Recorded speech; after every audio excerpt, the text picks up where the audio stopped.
Tonight we have another life-changing jackpot for you. It's worth an estimated $380.6 million. So get those tickets out. Let's play. That first number up is 54, followed by the number 12. Tonight we're going to meet Douglas Poshke, who won $1 million playing Powerball. Congratulations, Douglas. Now for the rest of those numbers, we've got 33, 36, rounding it out with 28. Your Powerball number tonight, good luck everyone, is 5, and your Power Play multiplier is 3. Let's take a look at those numbers one last time. Remember, there are multiple ways to win. We'll see you back here Monday night. Good night, everyone. Live from Augusta, we're watching News 1226 at 11. Good evening, I'm Kennedy Payne. Thank you for joining us tonight. Tomorrow is a first alert, so we're going to send it over to First Alert meteorologist Emily Axton to kind of tell us what's going on. Yeah, Kennedy, we do have a first alert in effect for all of our counties here in the CSRA, and that's going to be due to a strong line of storms moving through early tomorrow morning. That's going to include heavy rainfall, an isolated tornado, and some strong wind gusts expected for our area. And again, not associated with this line. Wind gusts could be anywhere from 30 to 40 miles per hour. So again, we are expecting to see some widespread heavy rainfall and thunderstorms early tomorrow morning. So just make sure you're prepared as you go to sleep tonight. This has been a very active system across the states of Arkansas, Mississippi, moving through Alabama right now, and that's crossing over the state line and into Georgia as we speak. That's going to continue to track eastward, and again, we'll be knocking on our door early tomorrow morning. I'm talking probably 4, 5 a.m. Going to be hitting the Augusta metro anywhere from 6, 7, maybe even 8 a.m., just depending on if this line slows down a little bit. But again, this has been producing severe thunderstorms and tornadoes, so we're going to keep a really close eye on it overnight tonight. But Kennedy, I'll have another check on this coming up soon. Thank you, Emily. Georgia Governor Brian Kemp has declared a state of emergency due to the storms tomorrow. Be sure to download the News 12 weather app with the flow code on your screen for the latest on the storm. The state of emergency gives emergency officials permission to mobilize extra resources.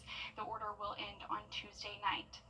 And new lawsuits have been filed on a 2023 fatal crash involving a Richmond County deputy in Burke County.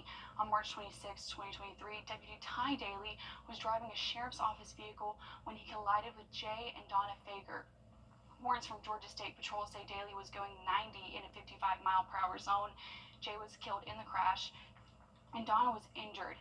Daly turned himself in to Burke County Detention Center in May of 2024. The two lawsuits were filed March 7th, one for Donna's personal injuries and the others for Jay's injuries and wrongful death. The lawsuits say Daly's speed and failure to follow law enforcement vehicle operations caused the deadly crash. It also accuses the Augusta-Richmond County government of negligence in training, hiring, and supervising personnel. For more information to read the lawsuits, go to our website. And the suspect in a fatal Burke County shooting has bonded out of jail. Hannah Cobb is accused of shooting and killing her boyfriend, Telvin Osborne, last month. Yesterday, Cobb had a bond hearing where it was revealed the incident happened during a domestic dispute. This morning, the Burke County Sheriff's Office confirmed she bonded out of jail on a $24,000 bond. For the full story, head to our website at wrdw.com. And today marked day 2 of the Foodies Festival in downtown Augusta. It features more than 70 food trucks, as well as more than 100 crafters and 4 monkeys. The event also brings attention to some small businesses in the CSRA, as well as the community. While people had fun enjoying the food, many also had fun connecting with others. We are coming together to share what we love to do with the community and bringing everybody together. And at one time, you'll see multiple people in someone's tent or standing in line for different types of food, and it's impacting the community because you can see who else is in your community. No, definitely facts, because to be honest, there's never anything to do out here. When you come over here, you got good food, good spirit, everything. And I see all my friends too, so I like this. And the last day of the festival is tomorrow, and it does end at 7 p.m. On the lighter side, Friends of the Animal Shelter in Aiken had a St. Patrick's Day adoption event. Dozens of dogs and cats were up for adoption today, and dog adoptions were paid for by sponsors, and cat adoptions were only $10. 10 dogs, 6 puppies, as well as 5 cats were adopted, which makes 21 animals total to be adopted. People were able to meet the animals and decide which one would be best for their family. They come here, they're going to get a really good animal, good pet, and we are going to work hard to match them up with the right animal, the one that's going to be best for them. So one of the things is when people come in, they tell us kind of what they're looking at, what they're interested in, what the pets they have, and we basically try and match them up based on our knowledge of these animals, these dogs and cats, of what would be the best fit. And if you missed this event and think you would like a new addition to your family, you can head to the FOTUS website and see what animals are up for adoption and make an appointment to meet them. And the Big Bass Tour continued today at Clarks Hill. This is a 3-day event that finishes on Sunday. This isn't like a regular bass tournament at the lake. This is one that's all about catching the biggest bass.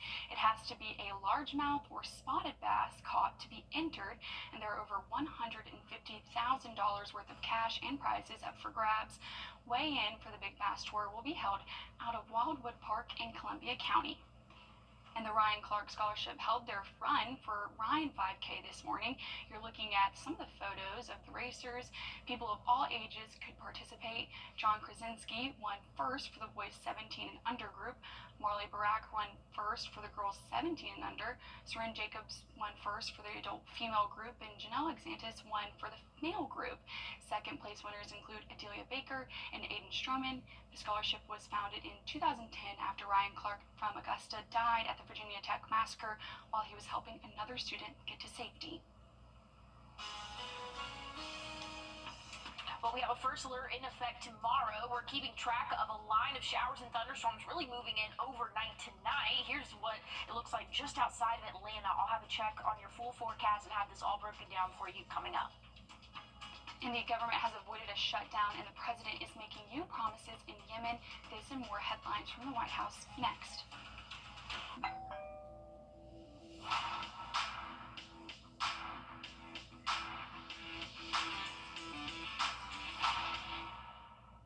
Everybody has a reason to walk at the American Heart Association CSRA Heart Walk.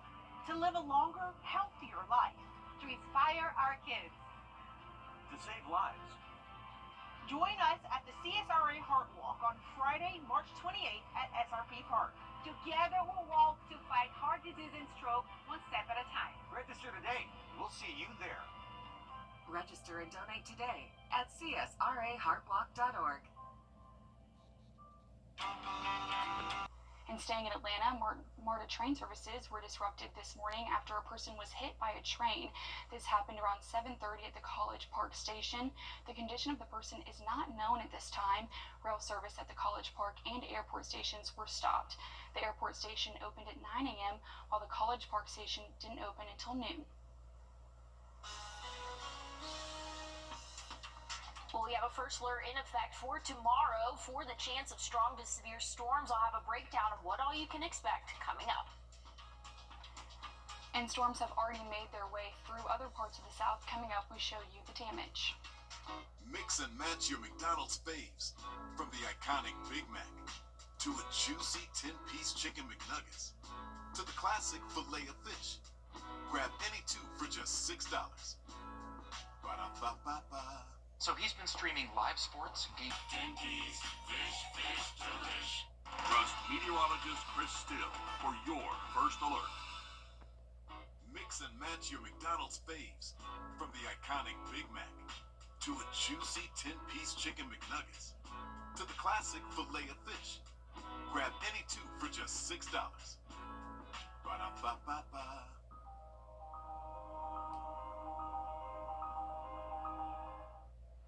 An outbreak of deadly tornadoes tore through the Midwest and South yesterday. Multiple people were killed in Missouri and Arkansas overnight. Many of these communities are now bracing for a second round of severe storms. Jen Sullivan has details on the damage and the storm threat that looms tonight. Oh my God! Terrifying moments for two people in Rolla, Missouri, as a tornado surrounds their car violently shaking it. This powerful storm system spawning at least 25 tornadoes across the Midwest and South overnight.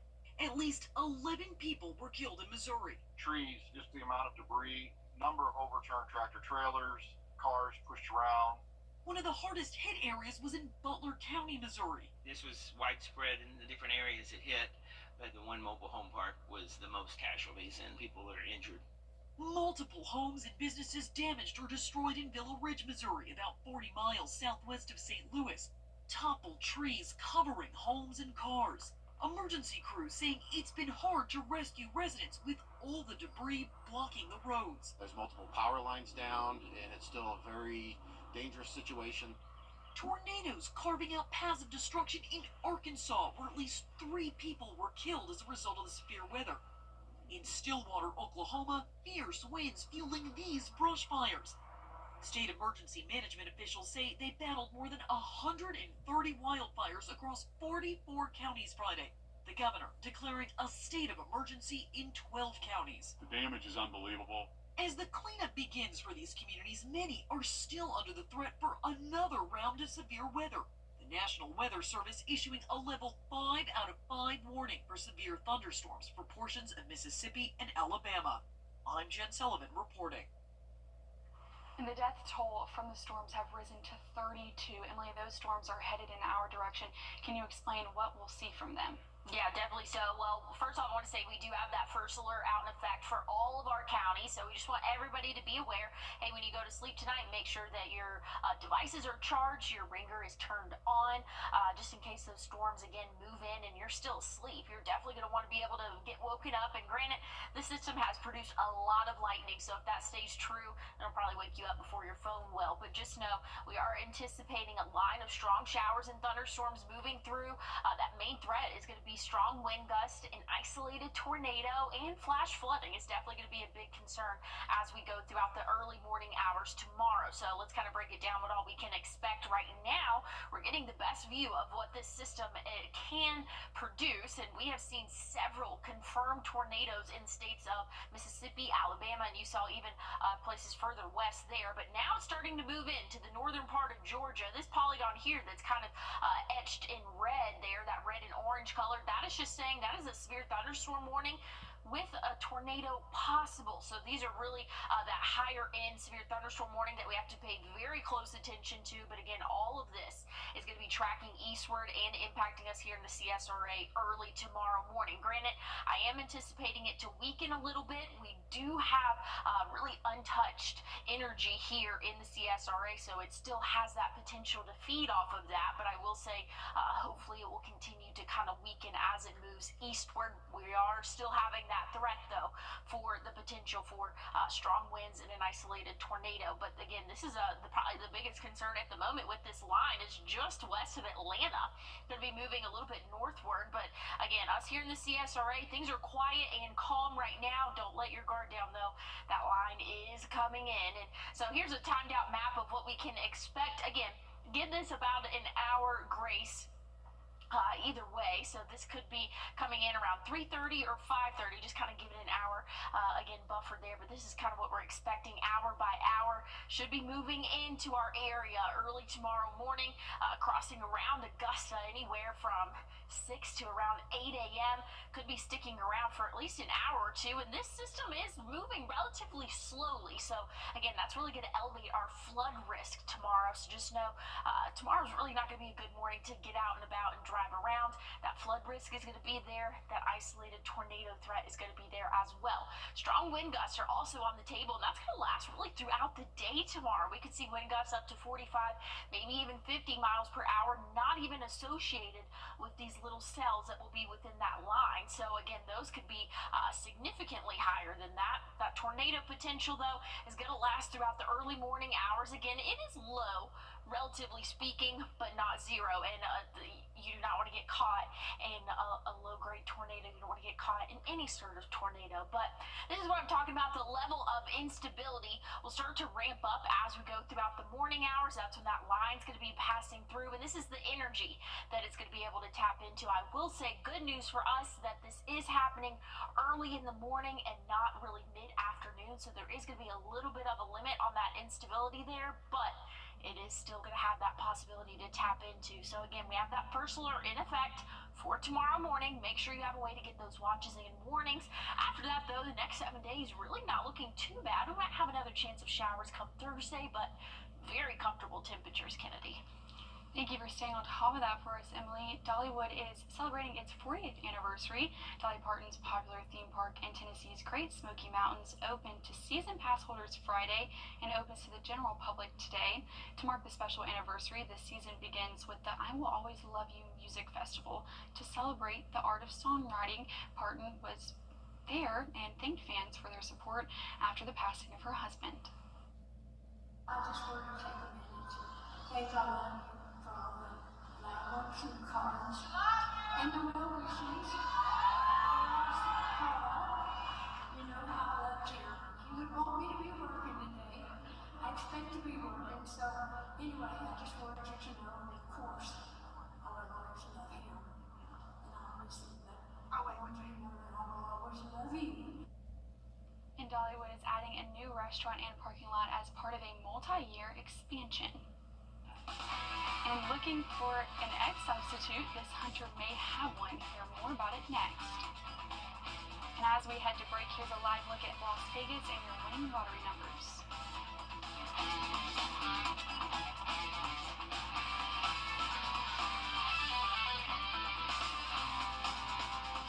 Getting hurt at work was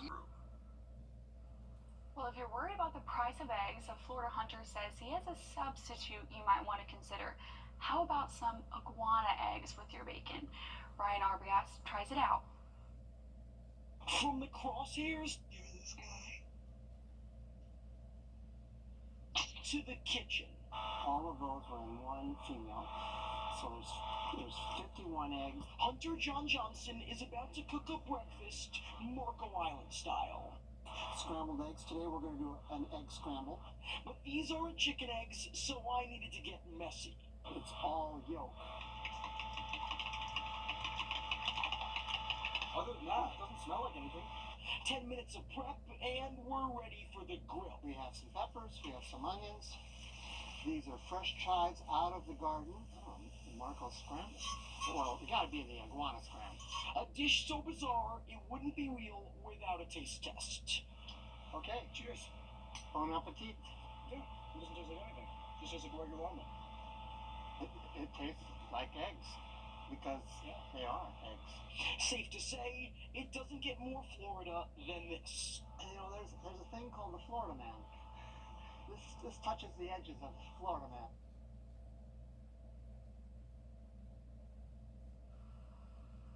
No.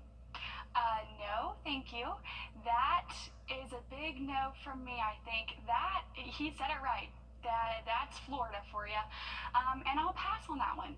But more than 90,000 Cadillacs or Chevrolet Camaros are being recalled due to a transmission issue. According to the recall notice, the transmission can suffer internal damage, which could cause the front wheels to lock up. General Motors says that could increase the risk of a crash. Owners of the recalled vehicles will be notified by mail towards the end of April, and dealers will install a transmission control module monitoring software free of charge. Well, we did not have any measurable rainfall today, but that's going to change for your Sunday. We have a first alert in effect. I'll have a final check on your forecast coming up. What's predicted? Well, let's take a look right now at the radar. Very active, moving across the Alabama-Georgia state line. Again, that's going to track eastward overnight tonight. We're expecting it to be knocking on our door tomorrow, probably around 5 a.m., and that's for our western counties. Going to track eastward and should be around the Augusta metro anywhere from 7 to 8 a.m. tomorrow morning. So make sure when you go to bed tonight, you have those devices charged. You have your ringer on just in case this line speeds up a little bit. But as of right now, moving into the Atlanta metro, or at least just a little bit west of the Atlanta metro for us. So here's an hour by hour of what we can expect for the early morning hours tomorrow. So again, this is around 4:30 a.m.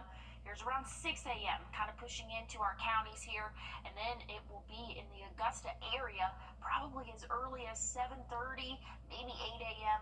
in some spots. But again, that's going to continue to slowly but surely move. So flooding is definitely a major concern with this system. An isolated tornado, though, cannot be ruled out. Some strong wind gusts embedded in these little pockets of this line is definitely a high possibility there. So again, we have some energy that is going to have that potential to tap into, and so we're going to see those strong wind gusts even outside of that line, anywhere from 40 to 45, maybe even 50 miles per hour at times. But embedded in that line where we do see severe thunderstorm warnings, that could really intensify and get even faster. So just make sure that you are staying weather aware early tomorrow morning. Good news is the rest of the week is really looking calm and pretty comfortable, I would say.